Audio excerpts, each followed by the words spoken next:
Angkatan 10 Kabupaten Musirawas, Provinsi Sumatera Selatan.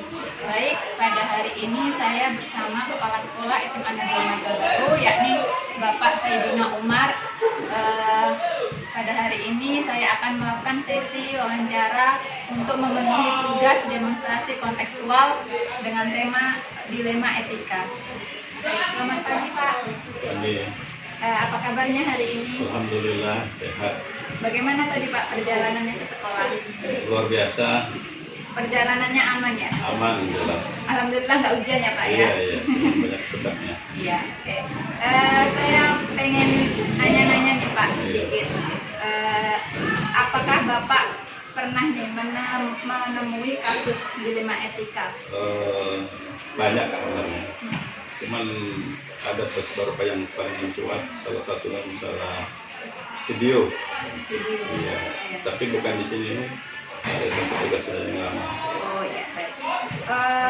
Terus bagaimana Bapak mengidentifikasi kasus dilema etika tersebut? Yang tahu sebenarnya dari pada saat itu saya masih menjadi kepala sekolah.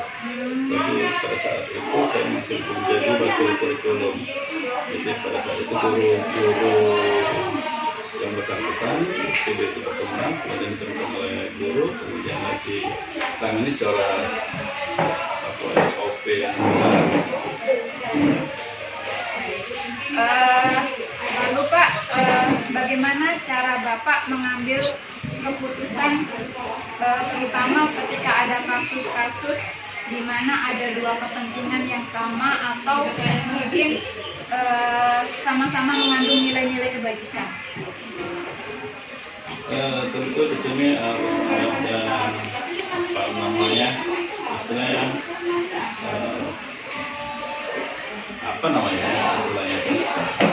pencegahan, kemudian baru penanganan setelah terjadi. Untuk pencegahan kita selalu menyaksikan sosialisasi kepada warga sekolah. Kemudian untuk penanganan ya sesuai dengan tugasnya. Di situ ada pengembangan guru yang bertugas, salah satunya adalah guru piket, guru mapel, wali kelas, kemudian dan seterusnya, sampai ke wakil kepala sekolah. Baik. Kemudian langkah apa saja yang Bapak lakukan dalam mengambil keputusan Pak? Tentu harus sesuai dengan SOP ya. Jadi penanganan itu kalau seumpama kasus itu tidak terlalu berat, maka penyelesaiannya itu pada saat ditemukan langsung diselesaikan oleh guru yang bersangkutan atau penegakan. Tapi pada saat masalah itu berat, ya sesuai dengan prosedur. Dari pertama kali saya menemukan, kemudian guru mapel atau wali kelas, kemudian guru piket, kemudian wakil. Tentu sebelum ke wakil dulu harus ke BK dulu. Jadi siswa itu harus mendapat pembinaan terlebih dahulu. Kita jangan langsung menjustice. Jadi kita harus positive thinking dengan berandai bahwa siswa itu tidak benar melakukan hal yang negatif. Oh, berarti ketika menemui kasus itu langsung diselesaikan, tidak terjadwal seperti itu ya Pak ya? Tidak terjadwal karena kasus itu kan ibaratnya tidak terjadwal, kan bisa kapan saja terjadi. Pada saat itu diselesaikan pada saat kasus itu enggak terlalu penting gitu, bukan penting terlalu besar. Belum terlalu berat gitu kasusnya. Bisa diselesaikan pada saat itu. Berarti itu prosedurnya dimulai dari dari wali kelas, kemudian sebelum wali kelas ada guru yang menemukan, mungkin guru mapel. Guru mapelnya ya, dari guru mapelnya. Karena yang bertugas di kelas itu kan pada saat itu guru mapel. Oh iya. Ya.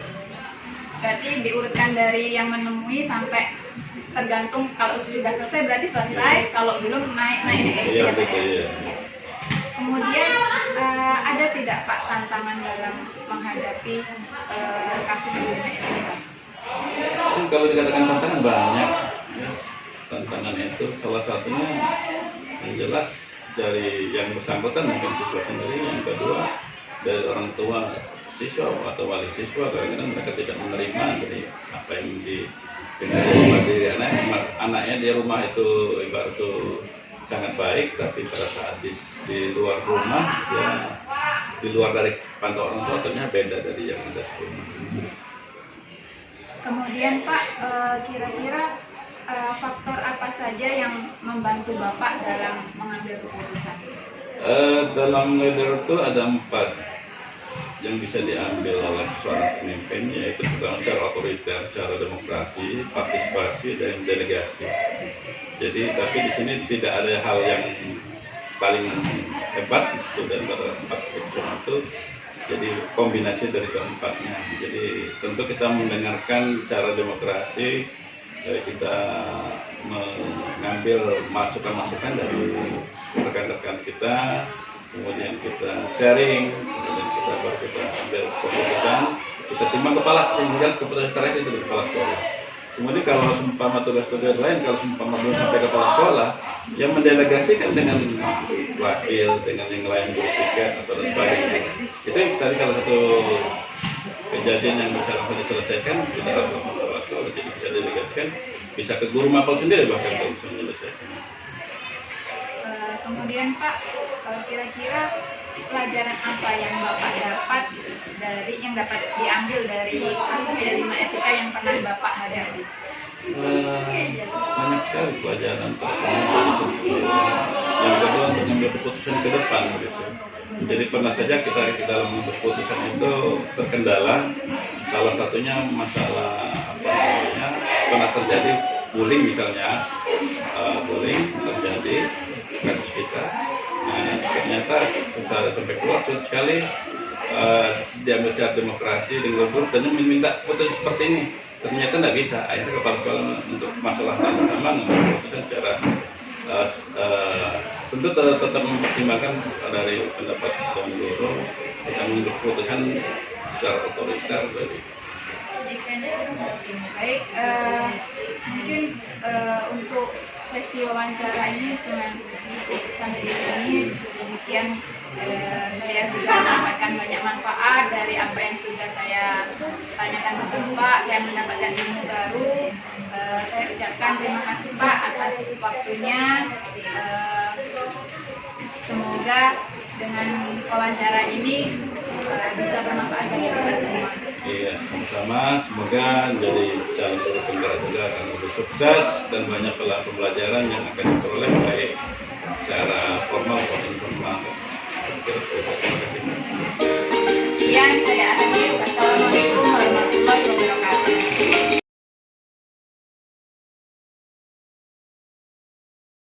Assalamualaikum warahmatullahi wabarakatuh. Perkenalkan, nama saya Eka Merdekawati. Saya calon guru penggerak angkatan 10 dari Kabupaten Musirawas, Provinsi Sumatera Selatan. Baiklah, pada hari ini saya bersama dengan kepala sekolah dari SD Integral Ya Bunaya, yaitu Bapak Deki Mariadi. Baik, saya akan melakukan sesi wawancara untuk memenuhi tugas demonstrasi kontekstual. Selamat siang. Bagaimana kabarnya hari ini? Langsung saja ya Pak ya. Apakah Bapak pernah menghadapi kasus dilema etika di sekolah Bapak? Iya pasti. Lalu bagaimana Bapak mengidentifikasi kasus dilema etika itu? Mengidentifikasi untuk mengetahui apa-apa saja dilema baik dari peserta didik itu sendiri ya kan? Dari pesertanya Atau dari masalahnya? ya. Untuk dilemanya itu ya pasti kita harus tahu cara mengidentifikasinya itu pasti terjadi pada anak itu sendiri. Jadi untuk mengetahuinya bagaimana pasti terlihat dari sifatnya, cara dia bersama dengan teman-temannya ataupun saat dia berada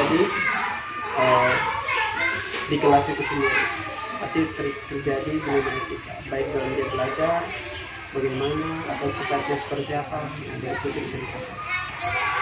Kemudian Pak, bagaimana cara Bapak dalam mengambil keputusan ketika ada kasus yang sama, dua kasus yang punya kepentingan yang sama-sama benar kayak gitu. Misalnya dua kasus itu memiliki nilai-nilai kebajikan yang sama-sama. Bagaimana cara Bapak dalam mengambil keputusan tersebut? Contohnya? Contohnya misalnya ketika ada siswa yang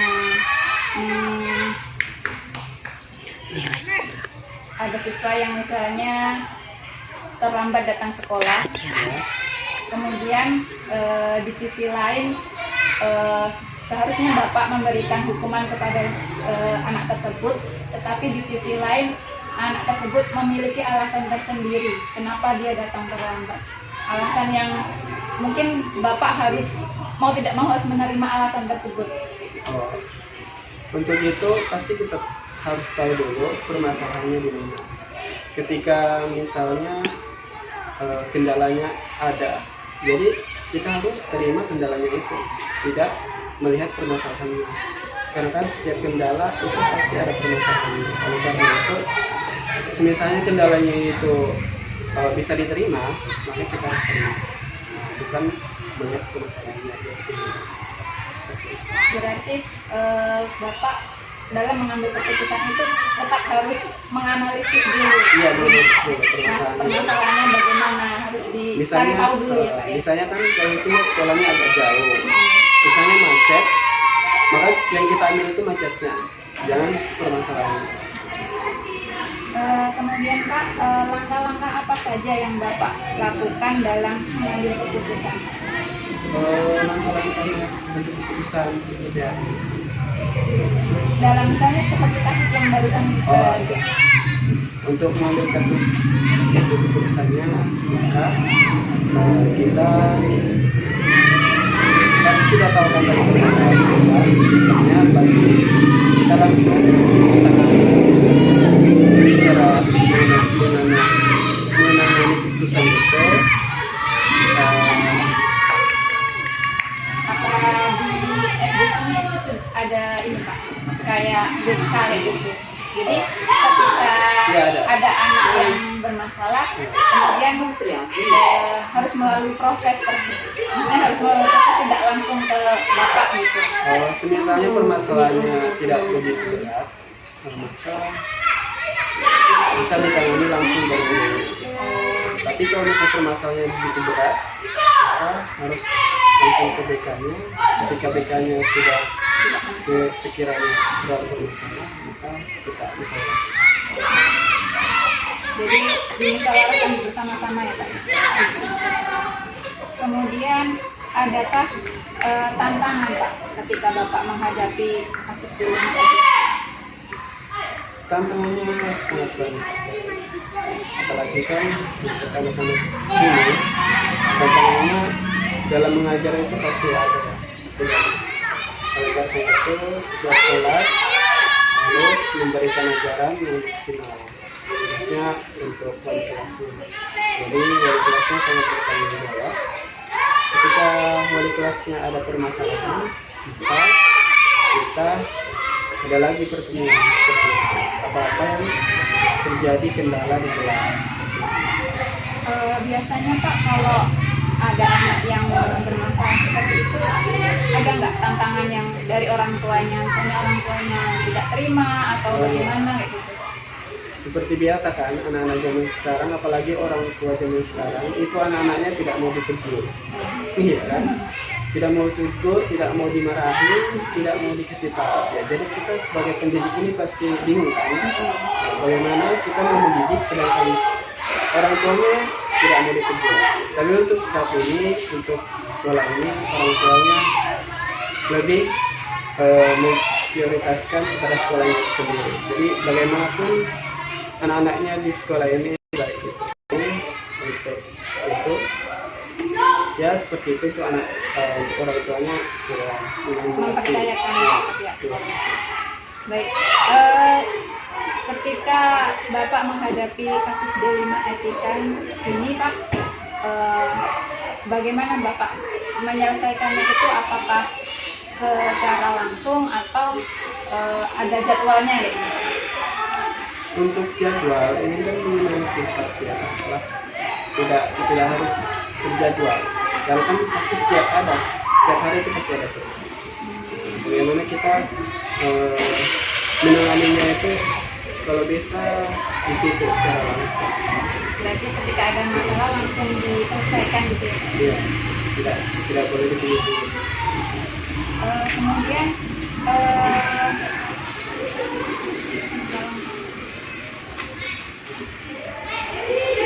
faktor apa yang membantu Bapak mengambil keputusan yang supaya dalam mengambil keputusan itu tidak salah? Untuk faktornya atau apa tadi? Maksudnya hal-hal yang membantu Bapak Oh, dalam iya. mengambil keputusan Kita supaya sebelum khususnya kita sebelum melakukan tindakan atau keputusan itu pasti ada wawancara terlebih dahulu. Pastinya untuk di sekolah itu semuanya pasti ada pertemuan terlebih. Oleh karena itu setiap pendidik yang ada di sekolah ini kita harus tahu dulu langkah-langkah untuk melakukan dilema etika di kelas. Kita harus baca dulu setiap harus bisa menangani itu sendiri. berarti faktornya itu baik dari luar kayak contohnya guru maupun dari dalam dari pribadi siswanya itu membantu Bapak dalam mengambil keputusan ya Pak ya. Kemudian dari semua kasus yang sudah pernah Bapak hadapi, kasus dilema etika itu pembelajaran apa yang Bapak dapatkan? Untuk pembelajaran yang banyak ya, baik dari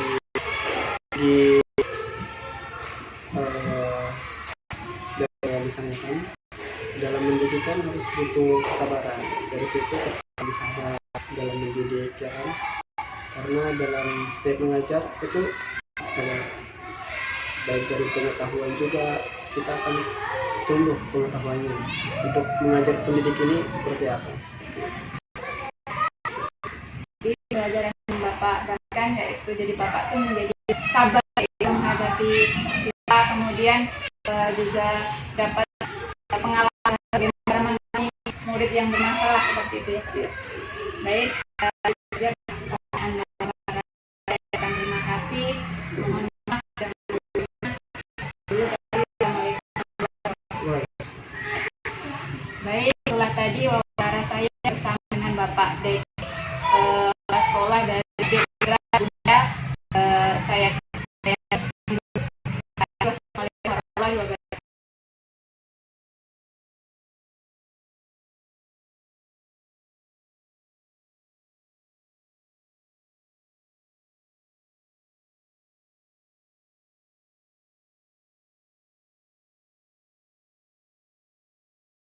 Baik, setelah melakukan wawancara bersama dua pimpinan, menurut saya kedua pimpinan tersebut selama ini telah menjalankan praktik pengambilan keputusan yang berdasarkan nilai-nilai kebajikan dan keadilan. Seperti ketika menghadapi kasus dilema etika, kedua pimpinan tersebut dapat mengambil keputusan dengan bijaksana. Kedua pimpinan tersebut sama-sama mengambil keputusan dengan prinsip berbasis peduli dan kasihan. Kemudian menggunakan prinsip berpikir berbasis rasa peduli. Namun dalam pengambilan keputusan belum ada prosedur yang menggunakan 9 langkah dalam pengambilan dan pengujian keputusan. Untuk kedepannya mungkin sebaiknya adanya prosedur khusus dalam pengambilan keputusan sehingga dapat diukur seberapa efektif hasil pengambilan keputusan tersebut.